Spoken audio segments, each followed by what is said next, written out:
Asking, how will a person earning 20,000 shillings afford to save to buy a house of 2.5 million shillings? Honorable Speaker, the straight answer is in the bill. I'm certain the Honorable Engineer may not have read the bill. And at clause 2 of the bill on social housing, the bill is quite explicit that the social housing units will be houses for people, targeting people whose monthly income is below Kimani, then we can call the mover to reply.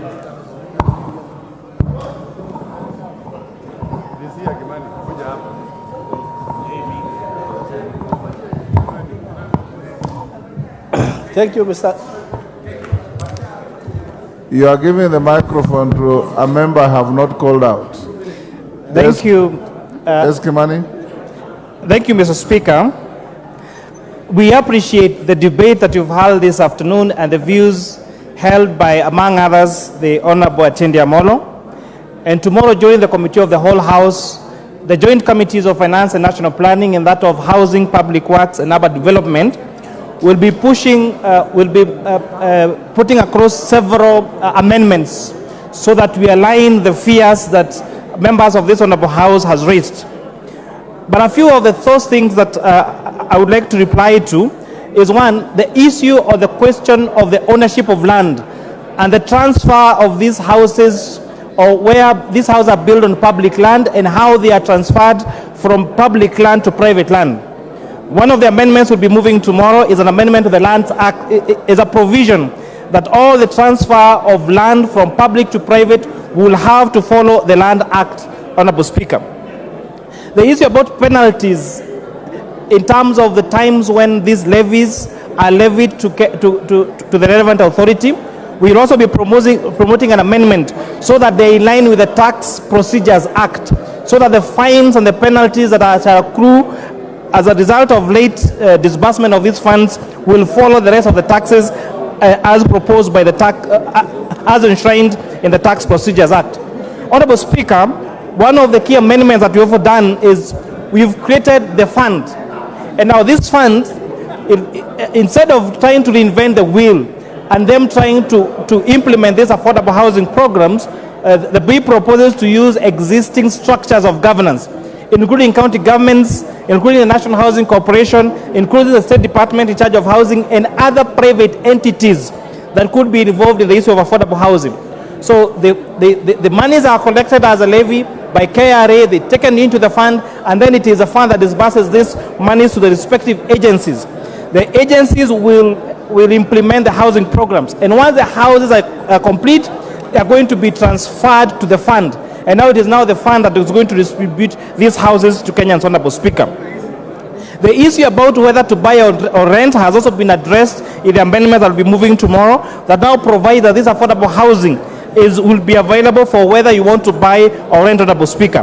The issue of the 10% deposit, again proposed as a bill, is one of the things that we propose to delete tomorrow during the Committee of the Whole House, because we listened to Kenyans and they said that 10% proposed deposit is too punitive and might not be affordable to the majority of hustlers that want to get involved in this program, Honorable Speaker. Lastly, there was a fear that these houses will be taken by the rich at the expense of the people that should benefit from this affordable housing. And therefore, we'll also be proposing to have one ID, one KRA PIN, one house, so that we do not have people taking advantage of this particular program and going to invest in them at the expense of the hustlers that are benefiting from this program, Honorable Speaker. We have also clearly defined what an affordable house, and most importantly, Honorable Speaker, one of the things that came out of the public hearings is a need for institutional housing. We have a majority of the civil servants who are majority of the contributors to this kitty, like the police, like the teachers, like KDF, like lecturers, like even student accommodation, that now we are proposing to include an additional amendment to have affordable housing, including institutional housing, so that our students, for example, Honorable Speaker, the Technical University of Nairobi has a population of almost 20,000 students, but the number of hostels they have as an institution is less than 500. And this means that we have had mushrooming of slums around universities. If you go to Kenyatta University, the students there live in KM. If you go to the University of Nairobi, there is a slum around all our institutions of higher learning. And therefore, the bill will propose to have a particular provision and a particular percentage going to institutional housing, especially targeting our civil servants, our teachers, our police officers, and most importantly, our students, so that the students can live near where they go to school and they can have a conducive place to learn and to acquire knowledge without having to go through slums, to be marked at night when going home, and the risk of them being, their hostels being, their rental houses being locked, and them even staying out of school, Honorable Speaker. With those many remarks, Honorable Speaker, I beg to support this bill, and again, tomorrow during the committee of the whole, the joint committees will be proposing an array of amendments to safeguard some of the things that our members, especially from the minority side, has raised. I beg to move, Honorable Speaker. Order, honorable members. Order. Order, honorable members. I now put the question pursuant to the point of order raised by Honorable Chepkonga, that the mover be now called upon to reply. As members of that opinion say aye. Aye. Will those of the contrary opinion say nay? No. The ayes have it.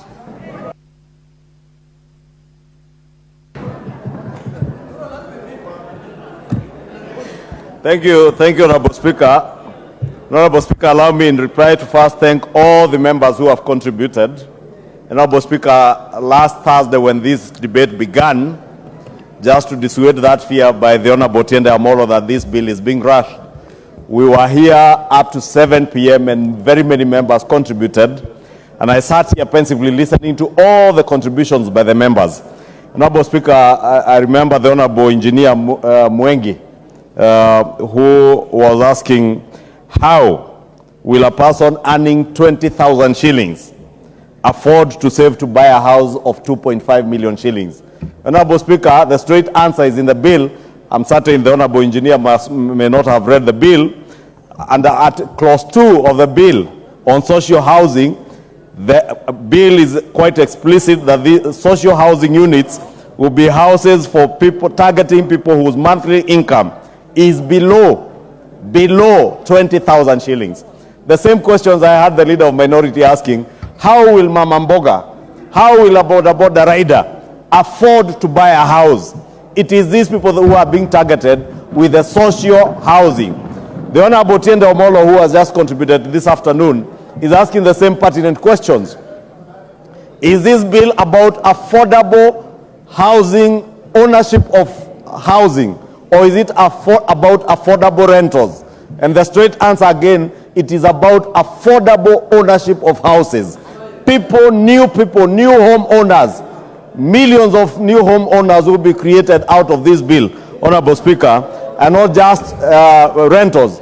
And I know, Honorable Speaker, those who have been opposing this bill, a number of them are those who have vested interests in rental units in this country, who fear that affordable ownership of houses by Kenyans might in a way jeopardize their rental units. But I want to assure even landlords like myself, and Honorable Speaker, I am a landlord myself, just like many of us here, including the Honorable Junet.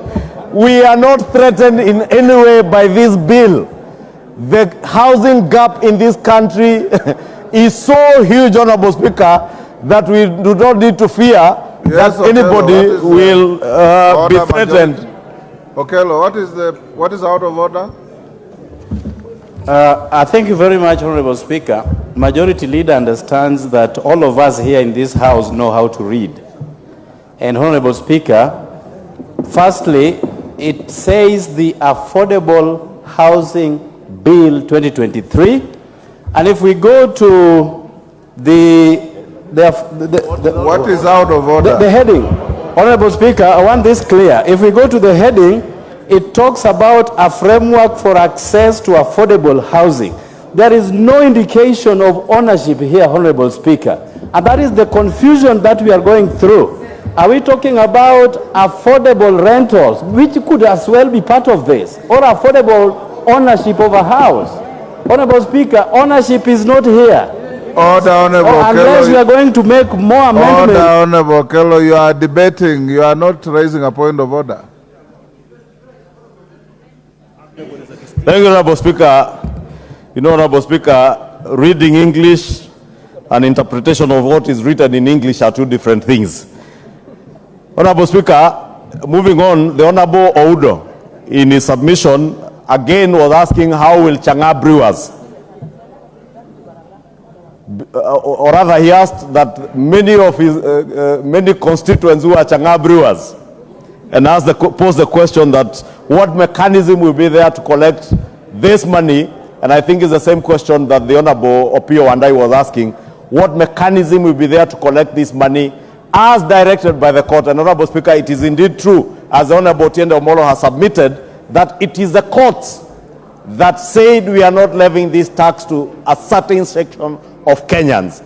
And therefore, in curing that problem that the court pointed out, then a provision was created for us to use the Tax Procedures Act, as has been clearly stipulated by the chair of the Finance Committee, to collect from every Kenyan who is earning an income. And Honorable Speaker, whether you are a farmer, whether you are a Chang'a brewer, and maybe to Honorable Oudo, it is brewers, not Chang'a brewers, because Chang'a brewing is an illegitimate trade that I don't know whether there is a way of collecting taxes from a legitimate trade. But for any person who is involved in legitimate earning of an income, they shall be obligated to pay this under the Tax Procedures Act. And Honorable Speaker, there are fears that, like the Honorable John Badis has said, that KRA will harass people. KRA is a tax collector, not an agent for harassing Kenyans. And they will collect the taxes that are due from Kenyans in the manner provided for in law. Finally, Honorable Speaker, and I think is also an issue that you addressed when I think Honorable Junet or somebody else objected to the beginning of the debate on the question that appears on the memorandum of objects and reasons for this bill. Honorable Speaker, you put it so well that the memorandum is a storyline, describing what the proposer of the bill thinks of his bill. And at the point we formulated this bill as a proposer, it was my thinking that it will not affect county governments because it was a money bill that was designed to collect taxes, Honorable Speaker. But I have since been informed and guided even by the Speaker when the two speakers consulted and agreed that this bill does concern counties. Honorable Speaker, I am certain if and when this House dispenses with this bill, it will certainly be on its way to the Senate, and I have been in consultations with the leader of majority in the Senate. They are indeed waiting for this bill in the Senate. Order, majority. Yes, Honorable Kajwang. Mr. Speaker, the majority leader raises a very interesting issue, which we need to investigate as a House on how bills are done and are published. Mr. Speaker, if a bill is styled to be a bill not concerning counties, and thereafter the proposer discovers that indeed it concerns counties, should this bill be printed afresh and published?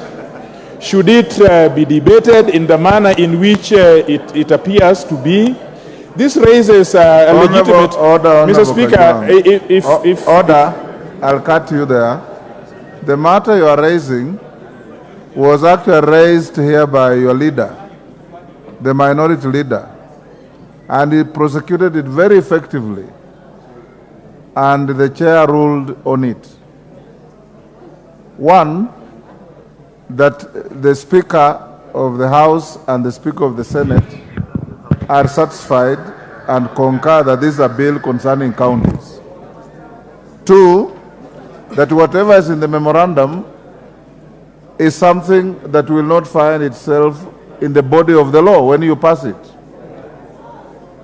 Three, that at committee stage you can amend anything including the memorandum to expunge any offending words that tend to indicate either impliedly or expressly that the bill does not concern counties, because it does.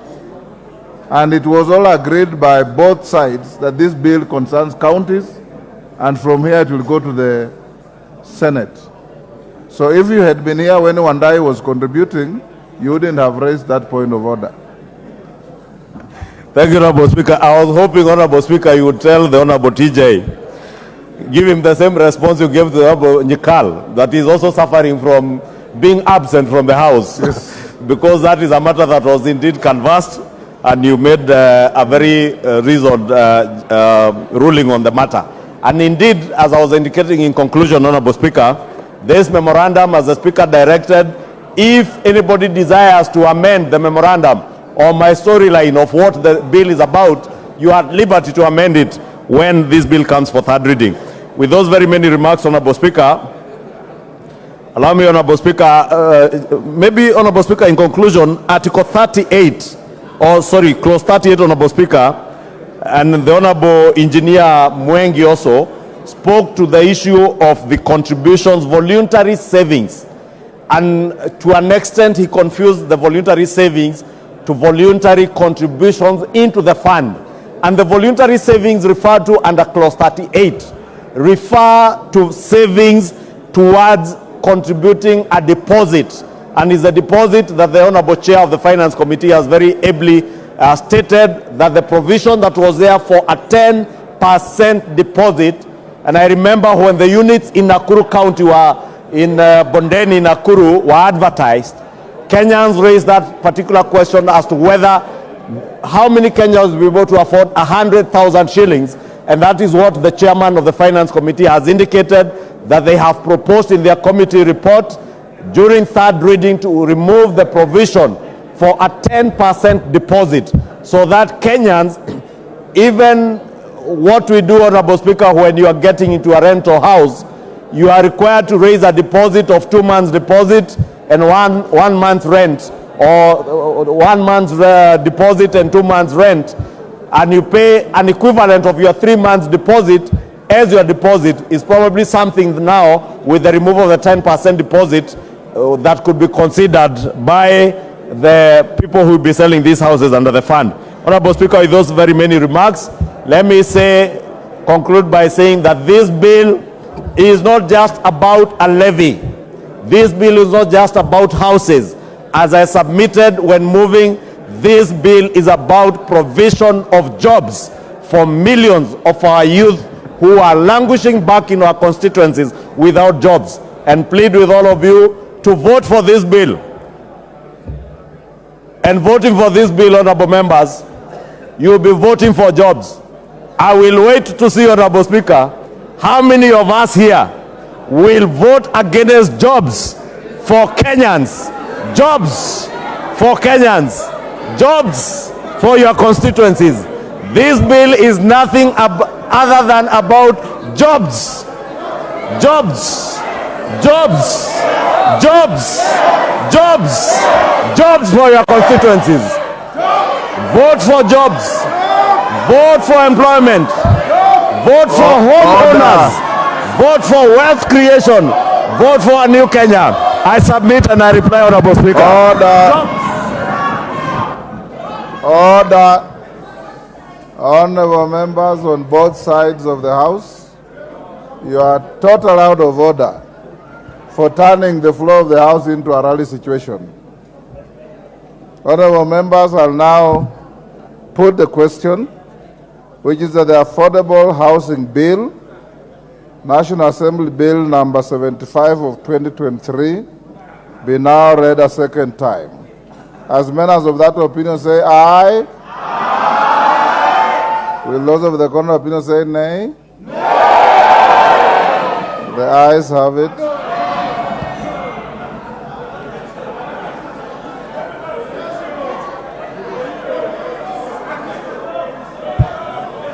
Take your seats. Take your seats, honorable members. Order.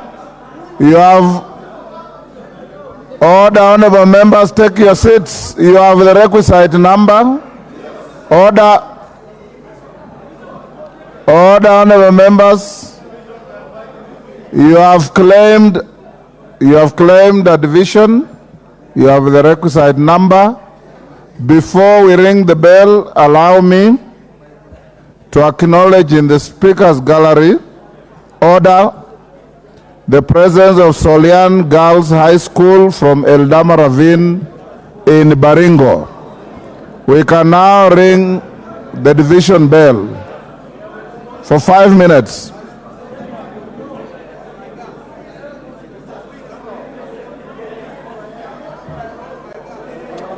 We are on division, we can't. Order, honorable members. The division bell will be rung for 5 minutes.